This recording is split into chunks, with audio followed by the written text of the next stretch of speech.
નમસ્કાર સમાચારોની સાથે હું છું હિના। તો દેશમાં 5G સેવાઓ શરૂ થવા જઈ રહી છે। વડાપ્રધાને 5G સેવા લોન્ચ કરી છે। હવે થોડી વારમાં વડાપ્રધાન સંબોધન પણ કરશે। આ દ્રશ્યો અમે તમને બતાવી રહ્યા છીએ કે જ્યાં 5G ક્રાંતિને લઈને જે અલગ અલગ નમૂના છે તે નિહાળી રહ્યા છે। તેમની સાથે અધિકારીઓ પણ ઉપસ્થિત છે। એક જ નેટવર્કમાં જુદા જુદા ઉપયોગથી અનેક લાભ મળશે, સાથે આર્થિક લાભ પણ 5G સેવાને લઈને મળવાના છે। ગુજરાતના 3 શહેરોને લાભ મળશે। સુપર ડિજિટલ ઇન્ડિયા તરફ આગળ વધી રહ્યું છે ત્યારે 5G સેવાને લોન્ચ કરવામાં આવી છે।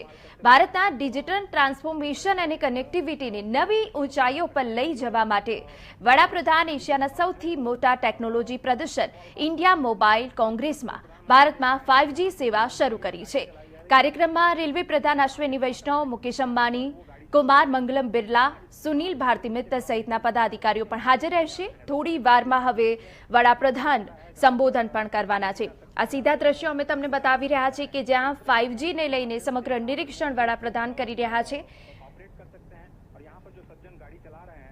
एशियाना सौथी मोटा दूरसंचार मीडिया अने टेक्निकल मंच मानवामां आवी रह्यो छे। गाड़ी चल रही है सिर्फ इस चीज को डेमोन्स्ट्रेट करने के लिए कि आप कहीं से भी दुनिया के किसी भी कोने से किसी दूसरी जगह पे आप 5G टेक्नोलॉजी का इस्तेमाल करते हुए आप ये गाड़ी चला सकते हैं। और अब प्रधानमंत्री स्वयं इसको टेस्ट करते हुए, तो यहाँ पर आपको केवल एक गाड़ी का एक सिस्टम दिखाई दे रहा है जो प्रधानमंत्री खुद ये एक्सीलरेटर प्रेस करते हुए उस गाड़ी को चलाने की कोशिश कर रहे हैं। और ये स्वीडन में जो हेडक्वार्टर है क्वालकॉम का, वहां पर ये पूरा ऑपरेट हो रहा है। और उस गाड़ी को आप कहीं भी मूव कर सकते हैं अपनी इच्छा अनुसार। तो ये जो गाड़ी देखिए, व्हील आपको स्क्रीन पे दिखाई दे रहा है और स्टीयरिंग, इस वक्त प्रधानमंत्री स्टीयरिंग पे बैठे हुए हैं। तो ये बिल्कुल रिमोटली कंट्रोल्ड। और आप अब देखिए, ये पीछे जाने की कोशिश हो रही है, गाड़ी को पीछे कर रहे हैं प्रधानमंत्री। और इसके बाद कैसे इसको रिमोटली ऑपरेट करके आप बचाते हुए, जैसे जिस तरफ भी आप ले जाना चाहें गाड़ी को, आप आराम से रिमोटली ले जा सकते हैं। और ये एक टेक्नोलॉजी का डेमोन्स्ट्रेशन किया जा रहा है कि कैसे आप इतनी दूर बैठे स्वीडन के हेडक्वार्टर में आप इस गाड़ी को आराम से यहां से चला सकते हैं। और इसका यूजर केस जो मैं आपको बता रहा था कि हैजार्डियस प्लेस पे, जहां पर मान लीजिए टेररिस्ट एक्टिविटीज हैं, जहां पर पुलिस को इस्तेमाल करना है, जहां पर किसी पुलिसमैन की जान खतरे में न डाली जाए, वहां पर ऐसे जो रिमोट ऑपरेटेड व्हीकल्स हैं उनको इस्तेमाल किया जा सकता है टोह लेने के लिए कि वहां पर कोई वाकई खतरा है या नहीं। माइंस जहां पे एक्सप्लोसिव्स लगे हो सकते हैं, डिफेंस में इसका यूज केस हो सकता है कि कोई हमारे जो आर्मी पर्सनल्स हैं उसका उनको कोई खतरा तो नहीं है।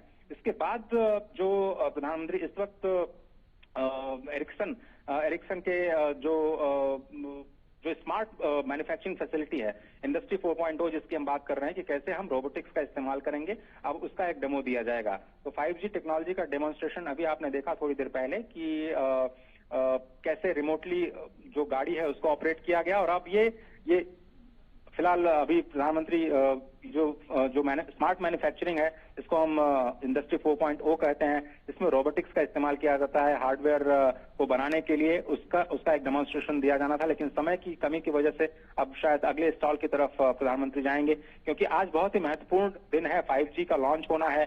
$450 बिलियन की हम बात कर रहे हैं। 2035 तक इंडिया की जीडीपी में उसको कंट्रीब्यूट करना है। $1 ट्रिलियन की डिजिटल इकोनॉमी होने जा रही है।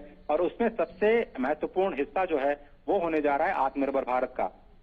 आत्मनिर्भर भारत काफी इंपॉर्टेंट इस लिहाज से क्योंकि हम इंडिजिनियस जो टेक्नोलॉजीज हैं उनका इस्तेमाल करना चाहते हैं। और इस वक्त आप जो देख रहे हैं वहां पर एक कंसोर्शियम है कंपनीज का। ये क्वालकॉम का स्टॉल है, जहां पर कई सारी कंपनीज, जिसमें कई सारी मेक इन इंडिया कंपनीज हैं। करीब 13 मेक इन इंडिया कंपनीज हैं जो कि अपने प्रोडक्ट्स को शोकेस कर रही हैं। और यहाँ पर न केवल हार्डवेयर बल्कि सॉफ्टवेयर की दिशा में भी जो काम किया जा रहा है उसको प्रदर्शित करने की कोशिश की जा रही है। इस स्टॉल में कई सारे स्टार्टअप्स भी हैं जिनको क्वालकॉम ने हेल्प किया है। और इस वक्त जो प्रधानमंत्री को डेमोन्स्ट्रेट किया जा रहा है कि कैसे जो इंडिजिनियस और मेक इन इंडिया टेक्नोलॉजीज हैं स्टार्टअप्स के जरिए, ये कुछ स्टार्टअप्स हैं जो कि अपने IoT सॉल्यूशंस पे अपने काम को आगे प्रधानमंत्री को एक्सप्लेन कर रहे हैं।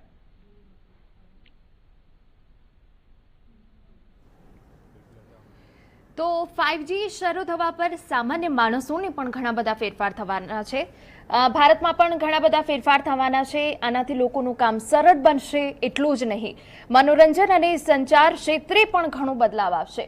એરિક્સન 5G માટે કામ કરતી કંપનીનું માનવું છે કે ભારતમાં 5 વર્ષમાં 50 કરોડથી વધુ 5G ઇન્ટરનેટ વપરાશકર્તાઓ હશે. પહેલો ફાયદો એ છે કે યુઝર્સ હાઈ સ્પીડ ઇન્ટરનેટનો ઉપયોગ કરી શકશે.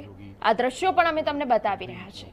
एक्सपीरियंस कर रहे हैं, फर्स्ट हैंड एक्सपीरियंस किस तरह से आप इन सेवाओं का उपयोग करके 5G का जो एक रिवोल्यूशनरी तकनीक है, ये जो सर्विस है, उसका प्रधानमंत्री खुद अवलोकन करते हुए।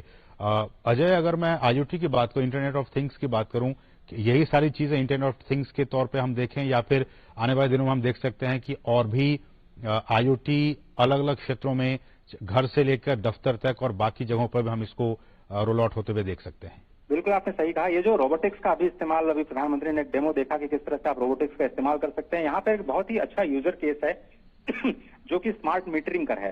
आप जानते हैं कि पावर सेक्टर की सबसे बड़ी समस्या ये है कि हमारे देश में करीब 20% बिजली ऐसे ही व्यर्थ चली जाती है जिसका कोई बिल पे नहीं करता है, यानी बिजली चोरी चली जाती है। ये पूरे राज्यों की समस्या है, पावर सेक्टर की समस्या है। लगातार सरकार को बहुत सारे पैकेजेस का ऐलान करना पड़ा है कि जिसमें पावर सेक्टर की जिसको हम ट्रांसमिशन एंड